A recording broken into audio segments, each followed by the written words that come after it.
నమస్తే welcome to Suman TV. ప్రస్తుతం మనతో పాటు ఉన్నారు planet finance business school chairman Praveen Kumar గారు. వారితో మాట్లాడదాం. నమస్కారం ప్రవీణ్ కుమార్ గారు. నమస్తే మేడం. సార్, మనం ఫైనాన్షియల్ మార్కెట్లో ఫ్రంట్ రన్నింగ్ అని వింటూ ఉంటాం. అసలు ఈ ఫ్రంట్ రన్నింగ్ అంటే ఏం సార్, ముందుగా తెలియచేయండి. మీరు క్వశ్చన్లు భలే అడుగుతున్నారు మేడం. అసలు అన్ని క్వశ్చన్లు కూడా related to something which is dark side of the markets. ఖచ్చితంగా మీ నుంచి అది ఎక్స్పెక్ట్ చేస్తున్నాం మేము, కంప్లీట్ గా డీటెయిల్స్. చాలా మంది స్టూడెంట్స్ నన్ను లాస్ట్ వీక్ మెసేజ్ చూశారు. లాస్ట్ వీక్ మెసేజ్ చేశాను నేను, ఆ వీడియో లింక్. సార్ అన్ని టైప్స్ ఆఫ్ స్కామ్స్ గురించి మాకు చెప్పండి సార్ అంటున్నారు. So I feel really happy. So what is front running అంటే, ఇప్పుడు ఎక్కువ డిమాట్ అకౌంట్స్ కంట్రోల్లో ఉండేవాళ్ళు ఉంటారు బాంబేలో, టాప్ బ్రోకింగ్ ఫర్మ్స్. ఓకే, మీరు పేర్లు ఏమి ఉంటారు, వాళ్ళ కింద ఒక 30,000, 40,000, 1,00,000, 2,00,000, 5,00,000 మంది డిమాట్ అకౌంట్ హోల్డర్స్ ఉంటారు. ఓకే, వీళ్ళు మార్నింగ్ ఏదైనా మెసేజ్ పంపిస్తే, for example by the stock of X limited, నేను చాలా కంపెనీ నేమ్స్ తెలుసు, I should not use it, అందుకే నేను ఎక్స్ ఆర్ వై అంట. ఆ 20,000, 30,000 మందికి, ఆ 3,00,000 మందికి మెసేజ్ వెళ్ళిపోతుంది, ఈ స్టాక్ బై చేయొచ్చు అని. 100 రూపాయల స్టాక్ ఉంటుంది, వాళ్ళు మెసేజ్ ఏం పెడతారంటే, ఇది 105 పోతుంది సాయంత్రం లోపల అంటారు. 100 వచ్చి 105 పోతుందని రాగానే వాళ్ళ మెసేజ్ అలా మోగంగానే మొబైల్లో ఇంకా ఊర్లు మొత్తం కొంటారు జనాలు, ప్రతి ఊర్లో. అంటే Ongole, Chittoor, Nellore, Guntur, Amalapuram, Cochin, Trivandrum, Rajkot, Jodhpur, Jalandhar, Calcutta, Bengaluru, everywhere. Because మీకు లాస్ట్ వీడియోలో చెప్పినట్టు ప్రతి వీడియోలో వాళ్ళకి స్క్రీన్ ఉంటుంది, ప్రతి ఒక్కరికి మొబైల్ ఉంటుంది, SMS వస్తుంది. వెంటనే రాగానే కొందామని టెంప్ట్ అయ్యి కొంటారు. 100 నుంచి అది 105కి వెళ్తుంది కూడా సాయంత్రంకి. ఎందుకంటే ఇంతమంది నేనే కొనిపిస్తూ ఉంటే వాళ్ళు ఖచ్చితంగా కొంటుంటే బయింగ్ వస్తుంది, ప్రైస్ వెళ్ళిపోతుంది. ఇట్లాగ ఒక 10 days 15 days చేసిన తర్వాత అర్థమవుతుంది బాంబేలో కూర్చున్నవాడికి, మనం చెప్తేనే వీళ్ళు కొంటున్నారు కదా, ముందు మనమే కొందాం 100 రూపీస్కి, ఒక 1000 షేర్స్ కొందాం, సాయంత్రంకి 105కి అమ్ముదాం, 5,000 ప్రాఫిట్.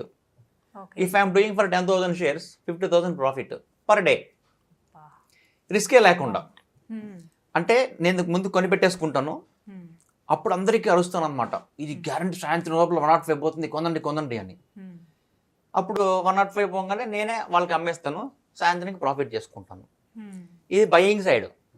సెల్లింగ్ సైడ్ చేస్తున్నప్పుడు ఎట్లా ఉంటుందంటే, నేను 100 ఉంది అనుకుంటే 95 పడిపోతుందని చెప్పి సెల్ కాల్స్ ఇస్తుంటారు, షార్ట్ సెల్లింగ్. 100 నుంచి 95 పడిపోతుందని చెప్పి నేనే మెసేజ్ చేస్తాను అందరికి.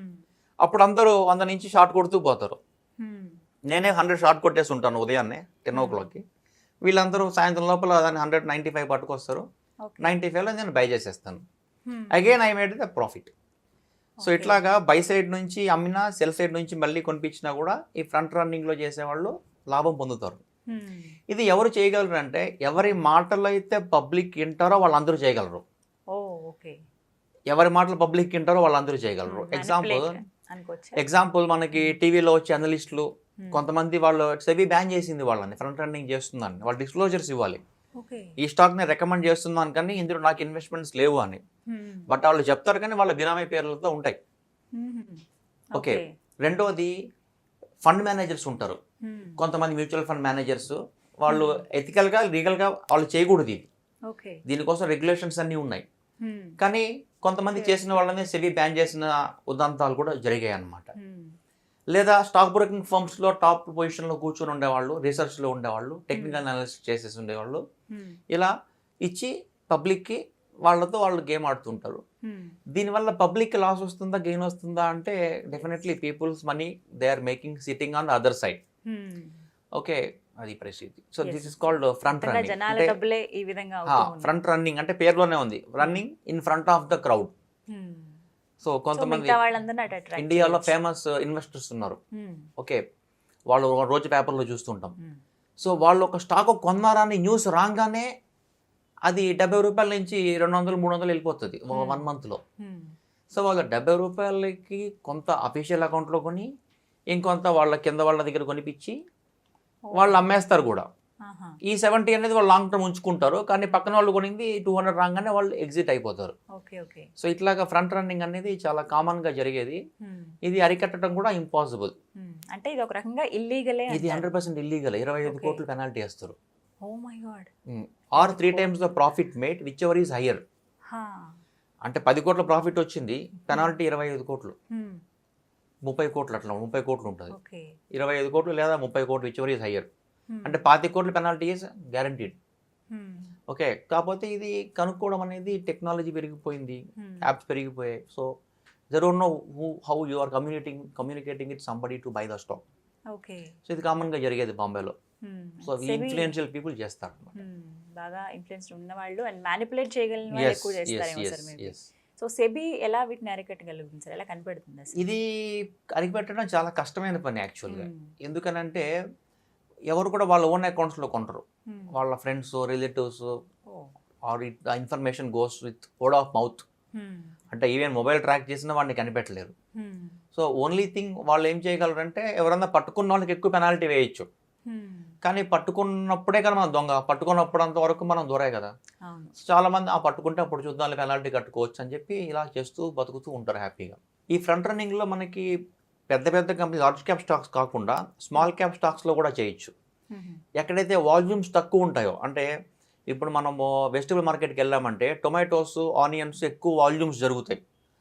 అదే కొత్తిమీర, కరేపాకు, లెమన్ ఎక్కడో చిన్న చిన్న షాప్లో పెట్టుకుంటారు, అంటే ఇవి లో వాల్యూమ్ స్టాక్స్ అంటారు.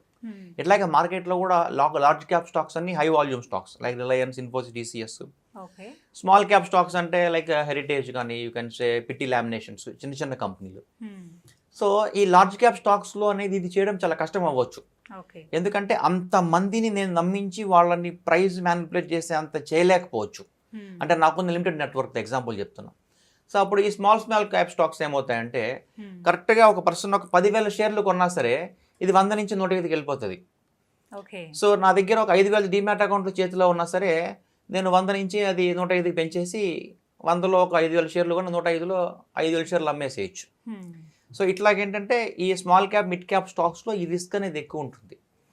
అగైన్ పట్టుకుంటే ఇది ఇల్లీగలే, ఏ స్టాక్ కూడా ఇది ఎగ్జామ్షన్ లేదు, కాకపోతే పట్టుకోవడం అనేది కష్టం అవుతుంది. ఇది ఎలా కనిపెట్టవచ్చు అంటే దీనికి హై వాల్యూమ్స్ దొరుకుతాయి. ఇప్పుడు మామూలుగా వాల్యూమ్స్ రోజుకి ఒక 2,000, 3,000 షేర్లు జరిగే వాల్యూమ్ స్టాక్స్ ఉంటే ఒక పర్టికులర్ డే రోజున 20,000, 30,000 వాల్యూమ్స్ జరుగుతాయి. అంటే ఆ రోజు మ్యాడ్ రష్గా అందరూ ఆ స్టాక్ను కొన్నారు అని. ఎవరు కొనిపించుంటారు? ఎవరు కొనిపించుంటారంటే ఎవరైతే ఈ ఎస్ఎంఎస్ పెట్టి నువ్వు బై చెయ్యి అని పెట్టారో వాళ్ళు కొనిపించుంటారు. సో ఇది సెబీ ఇన్వెస్టిగేషన్ చేసిన సందర్భాలు ఉన్నాయి, పట్టుకున్న సందర్భాలు ఉన్నాయి, ఫైన్ కూడా వేస్తారు కూడా. బట్ దొరికినంత వరకు వాళ్ళు పట్టుకొని వేస్తారు, బట్ దొరకనంత వరకు ఇది జరుగుతూనే. అంటే ఇలా పట్టుబడిన కేసెస్ కూడా ఉన్నాయి, చాలా ఉన్నాయి, చాలా ఉన్నాయి. మన పేపర్లో వచ్చేవి కొన్ని, బట్ స్మాల్ బ్రోకింగ్ హౌసెస్ లో వాళ్ళవి మనకి అహ్మదాబాద్, బాంబేలో చిన్న చిన్న బ్రోకింగ్ ఫర్మ్స్ ఉంటాయి. సో అలాంటి కేసెస్ లో పట్టుకొని ఉన్నాయి, మనకి న్యూస్ దాకా రావు అంతే.